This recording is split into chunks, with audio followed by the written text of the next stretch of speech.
Nahulog ang ining wing van sa pila sakop sa Barangay Feliciano, Balete, Aklan matapos ginapahayag na dulaan sang kontrol ang driver nga ginkilala kay Edgardo Robles pasado alas 12 kahapon sa kagahon.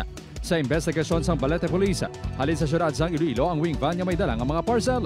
Paglabot sa lugar, nagtuyo ini nga magliso pabalik bangod nagdumdum nga naglapaw na ini sa banwas sang banga. Bangod sa mamunog nga ulan kag madannog nga dalan, nadulaan ini sang kontrol kag nahulog sa pilas. Nakaagom sa mga bakiras ang driver.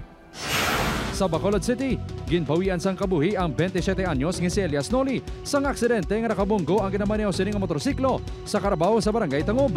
Suno kay bilang nga tiya ni Elias Noli, ginsugat pa sang biktima ang iya asawa antes na tabo ang aksidente. Apang wala nakasakay ang asawa. Nagapas niya sa iyang asawa kay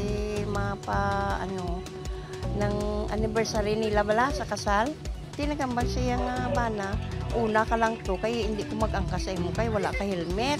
Pag-abot sa lugar, hinali nga nagtabok ang Carabao, apang wala na talopang dansang biktima. Isa pa ba, silang Carabao itom, so probably hindi niya nakita. Dark ng dalat plus dark pang color sang Carabao. Pila sa ulo kagiban pa nga parte sang lawas ang naagom sang biktima. Para ayon pa, nga ginapangita ang Carabao kag tag-iya sini. Buligan ng bala kay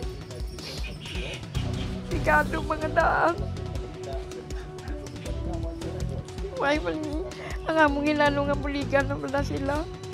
Upod Caramel Porquia, Kim Salinas, 1 Western Visayas.